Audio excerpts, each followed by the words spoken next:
I greet you, ladies and gentlemen, as I start my presentation of this lecture on monetary policy. So what I presented previously was the concept of money demand, which was sort of motivating for my coverage of monetary policy.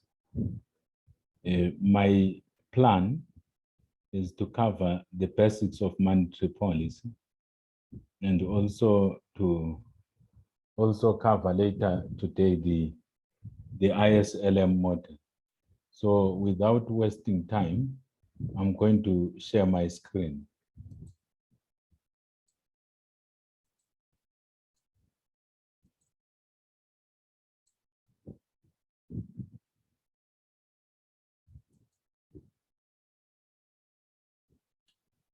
So I've already covered monetary policies. I just want to give a brief rundown of the monetary policy instruments. So I'll move extremely fast, just to review what we're supposed to be covering. And then after that, I'm going to cover monetary policy in theory and practice.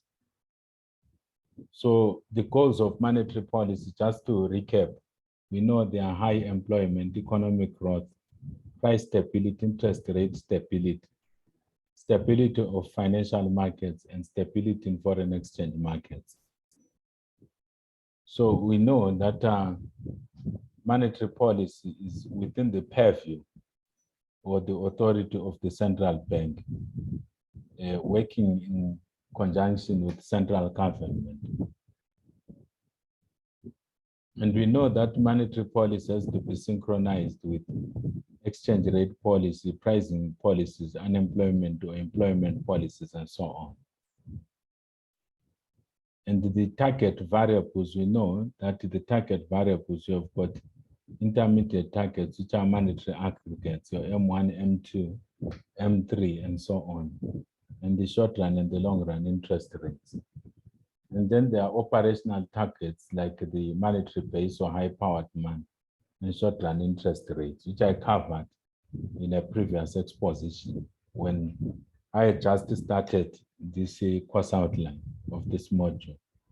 And the monetary policy instruments that I covered are your open market operations, reserves requirements, operating bans for the overnight rate or the repo rate, the bank rate, and so on. And then we emphasized three criteria, or we identified three criteria for the variables to be targeted and for specific policies to be instituted by the central bank, which are the measurability of the target variables, the controllability of target variables, and the predictability of the target variables. And then we realized that money is quite important in interest rate and inflation dynamics, as well as when it comes to deficit spending.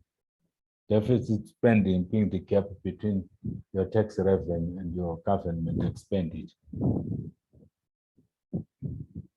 So I'll skip a lot of details because we covered these issues in our previous lecture. Here it was just by way of review. But I want to look at something, expansionary monetary policy. That when you are looking at the loanable funds market, we covered this again. When you are looking at the loanable funds market, you realize that when you increase the supply of loanable funds, either by the government through the central bank increasing money supply, or through any one of the policies, which may involve domestic measures and or measures to do with the offshore international financial economic situation, the supply curve of loanable funds will shift downwards, signifying an increase from S1 to S2. And the interest rate will decline from the first interest rate there to the next interest rate. and thus the equilibrium level of loanable funds will increase. And this translates to an increase in aggregate demand from 81 to 82, leading to a dynamic increase in your real GDP or your level of national output.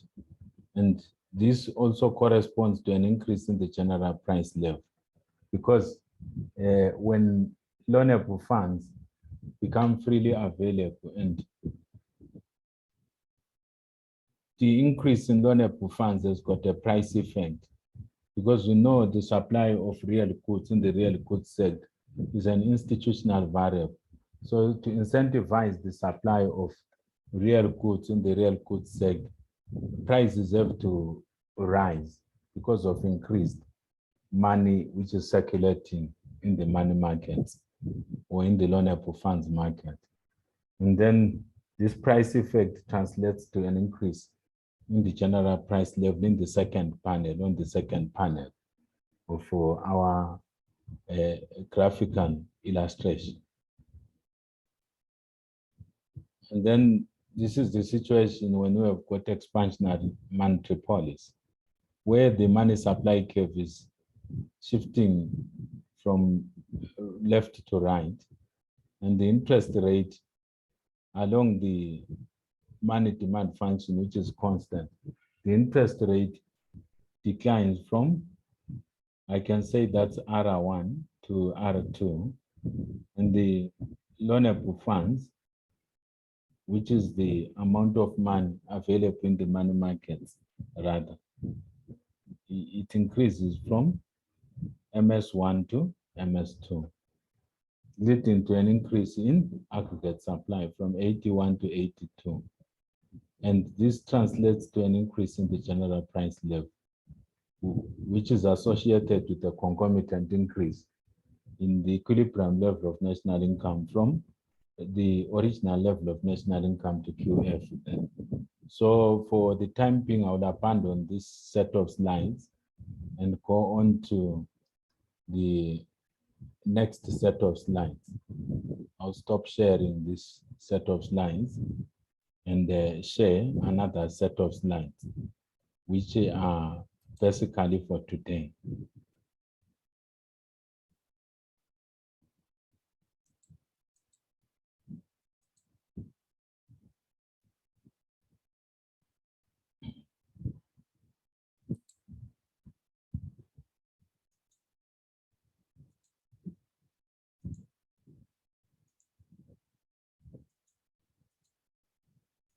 So I will share my screen. So as you can see on that screen, we've got the money demand function. And shortly we'll be having a money supply function.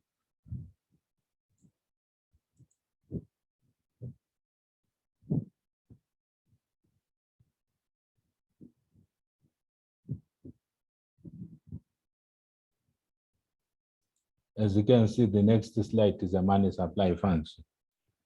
It's a money supply function.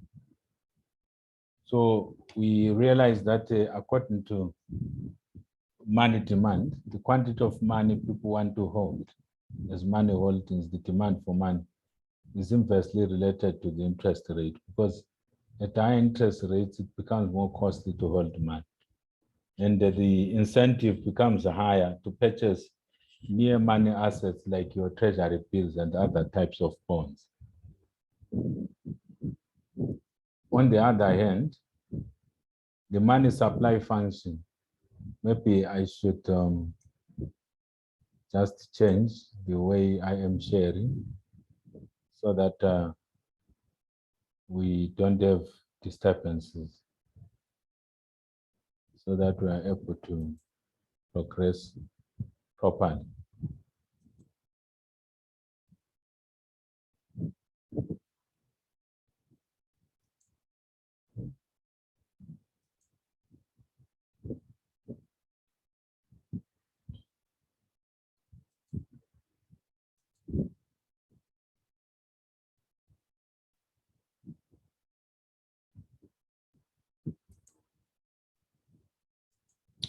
I'll reshare my slide.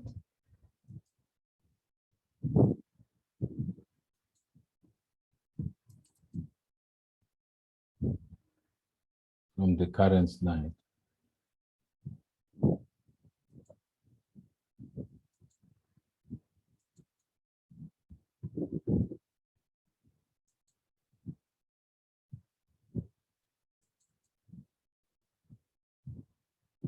So I was talking about the money supply function.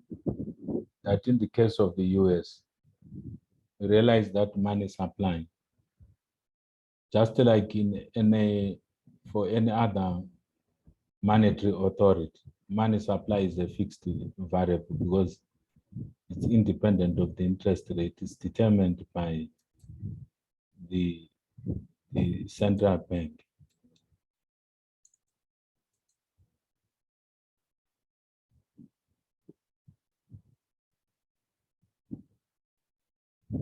And then when we combine the two sections, your money supply curve, which is vertical, and your money demand function, which is downward sloping, we see that the equilibrium interest rate is where the two curves intersect. Where the money market clears, there is no excess liquidity and there is no tight liquidity or deficiency in liquidity.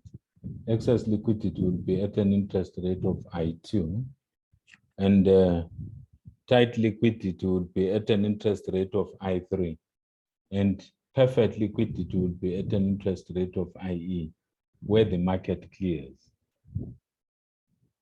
So the question is, how does monetary policy affect the economy? So here we are hypothesizing a situation where we are dealing with the Federal Reserve System of the United States of America. Where we are dealing with the Federal Reserve System, if the Federal Reserve System increases the interest rate from S1 to S2, whilst the demand schedule for money is fixed, the interest rate will decline from I1 to I2. This decline in the interest rate will be associated with a concomitant or congruent increase in the supply of loanable funds. So the top schedule, it shows us what's happening in the money markets, just in general. And then the second schedule, the second panel, it shows us what is happening in the loanable funds market.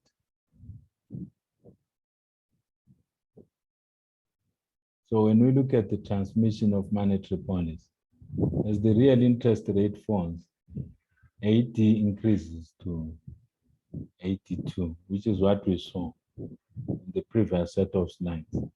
And this is associated with an increase in the general price level from P1 to P2. So a shift to expansionary monetary policy is what is shown. So at the first stage, the Federal Reserve System, or the Reserve Bank of Zimbabwe, buys bonds. This increases money supply and bank reserves. The real interest rates fall, which increases investment and consumption, leads to the depreciation of the United States dollar, or the Zim dollar, if we are looking at the Zimbabwean's case, or the South African rand, if we are looking at the South African case, or the Botswana pula, if we are looking at the Botswana case. And then asset prices also increase, and then the depreciation of the local currency triggers an increase in net exports. And then the increase in net exports is associated with an increase in investment and consumption in general, which collectively increase our aggregate demand. So expansionary monetary policy is associated with AD shifting upwards, whilst the short run aggregate supply curve, SRAS1, remains constant. And then your equilibrium level of national income would increase from Y1 to YF, which is associated with E1, the first equilibrium point, and capital letter E2, which is the second equilibrium point, at the full employment level of national income, which is labeled YF. So from Y1 to YF, it's a long-term increase. There will be a series of short-run or short-term increases as we move from the short run of Y1 or E1 to the long run of YF or capital letter E2. And the final effect is that your equilibrium level of national income increases from Y1 to YF, and your general price level from P1 to P2 because of expansionary monetary policy. So we can conclude that expansionary monetary policy increases both the equilibrium level of national income and the general price level ceteris paribus. An increase in the aggregate demand as a result of expansionary monetary policy may also occur when you have a scenario where the initial case was that of like a deflationary camp, a situation where full employment level of national income is to the right of the original level of national income. But a question may be asked, what if the economy is already at full employment, and then because monetary authorities, they don't know when an economy is already at full employment, what happens if there is an attempt to increase national income through expansionary monetary policy? What will happen is that still our aggregate demand will shift from 81 to 82, and the equilibrium level of national income will increase from capital letter E1 to small letter E2, and the nominal level of national income will increase from YF to Y2, and the equilibrium level of, the general price level will increase from P1 to P2. So still, what we can conclude is that our general price levels, they increase from P1 to P2, and our nominal national income increases from YF to Y2. But as you can realize, the increase of national income from YF to Y2 due to expansionary monetary policy, when we are already at full employment level of national income, is inflationary. So the situation cannot stay like this. So in the long run, strong demand pushes up resource prices, shifting the short run aggregate supply curve from the new equilibrium point E2 to E3.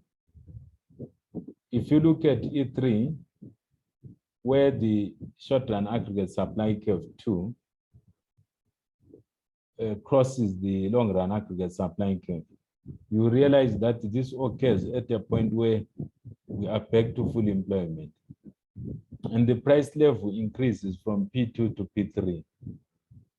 So we realize that the opportunity cost of, or rather the net effect of trying to expand the national output beyond full employment from YF to Y2 is that the general price level just increases in an economy. So when the economy is at full employment, any attempt to institute monetary policy to expand output actually fuels inflation. As you can see, from the original level of prices P1, we are moving to P3, which is a higher level of prices. You can be assured that in this economy, there will be serious inflation, still at full employment level of national income. So a shift to more restrictive monetary policy. So suppose your Fed or your South African Reserve Bank or the Zimbabwean Reserve Bank, the Reserve Bank of Zimbabwe, institutes a more restrictive monetary policy by depressing the bond prices, maybe by increasing interest rates When interest rates increase, we know bond prices will be depressed, ceteris paribus. And this will cause people to actually buy bonds, all other things being constant. And then excess reserves may be drained from the financial system by selling bonds at attractive rates. And then this leads to upward pressure on the interest rate. So in the short run, a more restrictive monetary policy will cause an increase in real interest rates. This may involve the auctioning of your financial instruments such as treasury bills, which reduces the supply of loanable funds. Because when treasury bills are auctioned, excess liquidity in the market or just liquidity in the market, some of it is moved. And this reduces the supply of loanable funds, leading to an increase in the interest rate or the equilibrium interest rate from R1 to R2. And this depresses aggregate demand as it shifts from 81 to 82. And the equilibrium shifts from that point to that point. From the point whose coordinates are Y1, P1 to the point where the coordinates are Y2, P2, or rather the way it's normally called is P1, Y1 and P2, Y2. So the stabilization effect of restrictive monetary policy is that instead of just allowing the short-run aggregate supply curve to shift upwards so that we attain a higher level of general prices, what can actually take place is that the government may reverse this blunder of expansionary monetary policy beyond full employment level of national income by instituting in the next period restrictive monetary policy, which shifts your 81 to 82, and the equilibrium point moves from E1 to E2, thereby ensuring that we attain the full employment level of national income without incurring an increase in the general price level, like what happened initially. In contrast, if the reduction in aggregate demand takes place when the economy is at full employment, then it will disrupt the long-run equilibrium and results in a recession. So if you look at the gap between Y2 and YF, this is a recessionary gap. So if there is restrictive, we are at point E1, and the government decides to institute austerity or restrictive monetary policy. This restrictive monetary policy will reduce aggregate demand in an economy from 81 to 82. And then the economy will experience a dynamic reduction in national income from YF to Y2, which throws the economy into a recession. So shifts in monetary and economic stability, monetary policy and economic stability. So when monetary policy is poorly timed or wrongly timed, it can lead to a recession or inflation. It leads to a recession when the economy is already at full employment and the government decides to institute a restrictive monetary policy. It leads to inflation when the economy is already at full employment and then the government institutes expansionary monetary policy. This expansionary monetary policy just fuels inflation, and we attain a situation where the general level of prices from an original level of P1 increases to a final level of P3, which is obviously not desirable.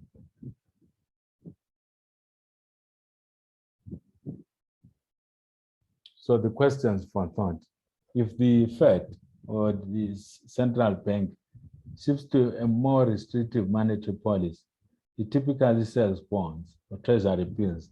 How will this action influence the following? A, the reserves available to banks, real interest rates household expenditure on consumer durables, the exchange rate value of the dollar, the net exports, the price of stocks and real assets like apartments or office buildings.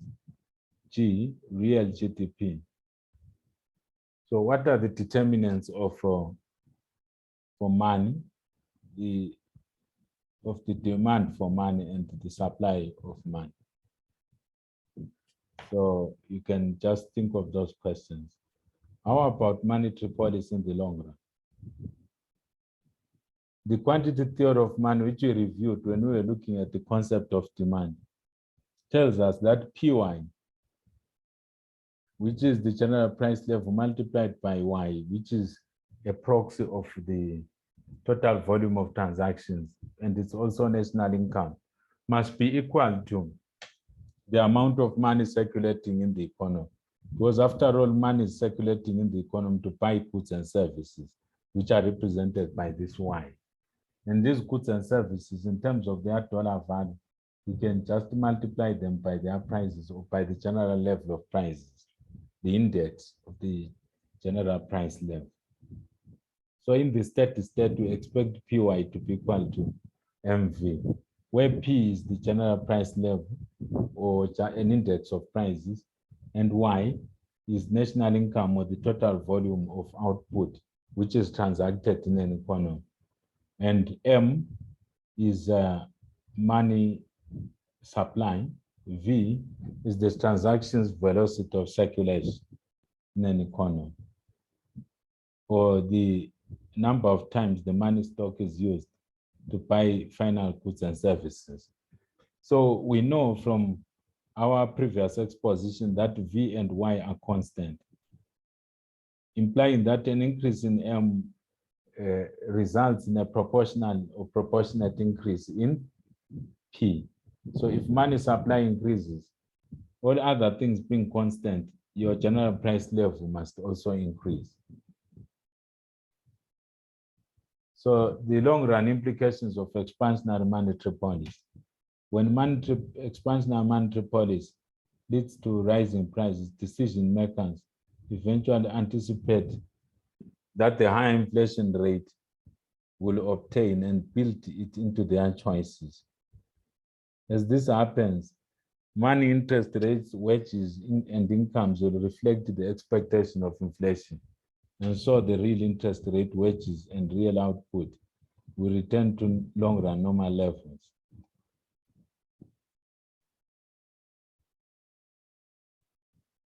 The long-run effects of a rapid expansion in money supply. So you can have a scenario where money supply growth just spikes from 3% to 8%. This happens especially in developing countries during periods like elections. Money supply is just increased to produce a false sense of progress in terms of economic activity. But of course, we know that this increase in money supply is soon wiped out by inflation. But in the short run, there is the money illusion in operation, as we all know. So initially prices are stable at P100 then, and at an equilibrium level or equilibrium point of E1. At this equilibrium point of E1, the money supply growth is 3%, which is considered to be normal or modest. So we then hypothesize that let there be expansionary monetary policy. Obviously, 81, according to what I've been saying, will shift to 82, leading to a new equilibrium point, which is not labeled, which we know to be E2. At first, real output may expand beyond the economy's potential full employment level of national income.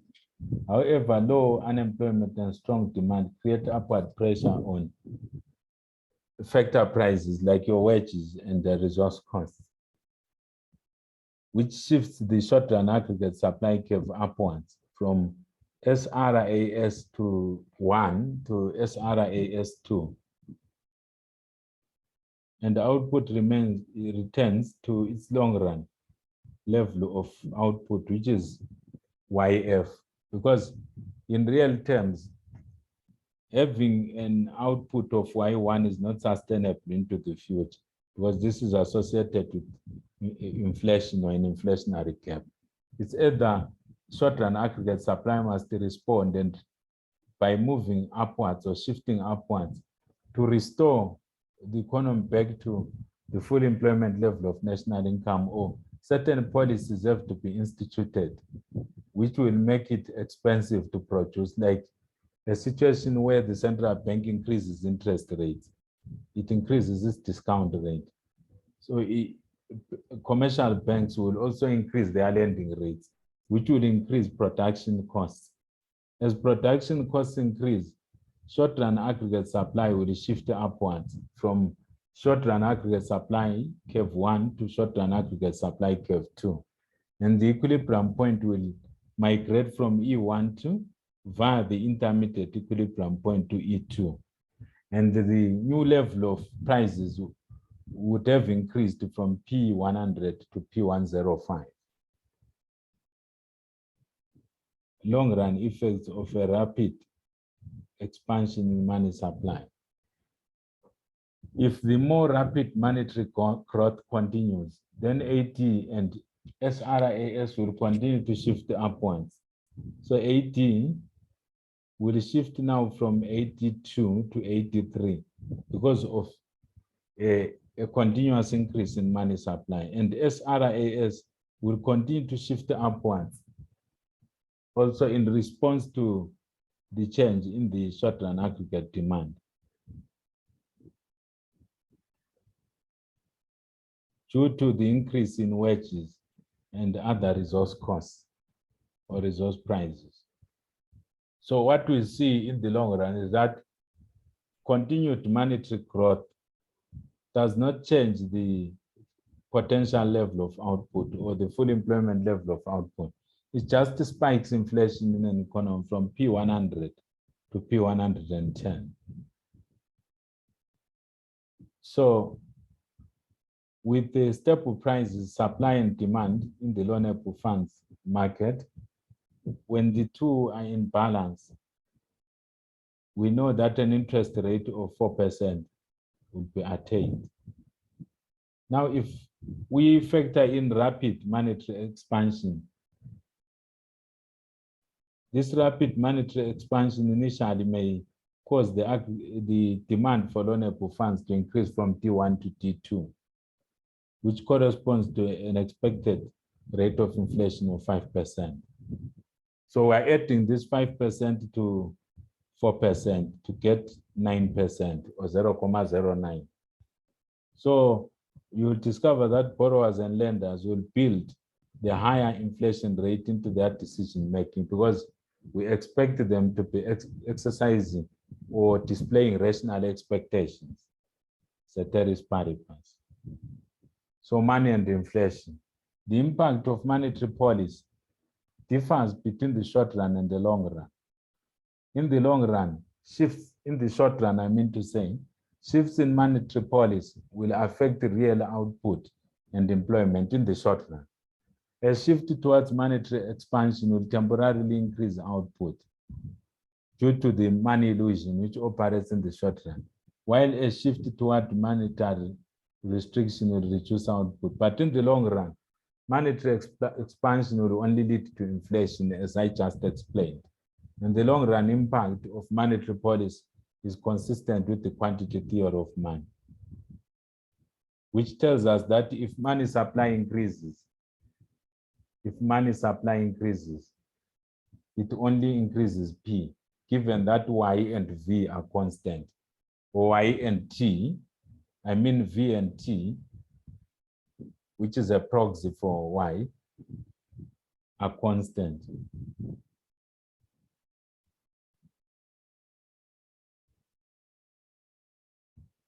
So what follows is just the, information on the timing of monetary policy and the case study of monetary policy in the United States of America.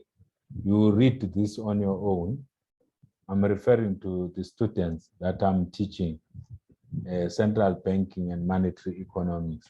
For those whom I'm not teaching central banking and monetary economics, these notes are available online. There is gigabytes of information available online. I believe for the time being, I've covered what I wanted to cover. In the next installment of notes, I'll be covering the bit on the ISLMPP model, the Mundell-Fleming model, which is monetary policy in an open economy. Because here we are just assuming a closed economy. What if we factor in international trade and finance? How does monetary policy really operate? This is what I'll be demonstrating in the next video. Thank you so much for joining in. Have a good day. Remember to like my video or to comment on my videos or my video, and also to subscribe to my channel if you have not yet subscribed to my channel. I appreciate your following the material that I post on YouTube. Thank you so much.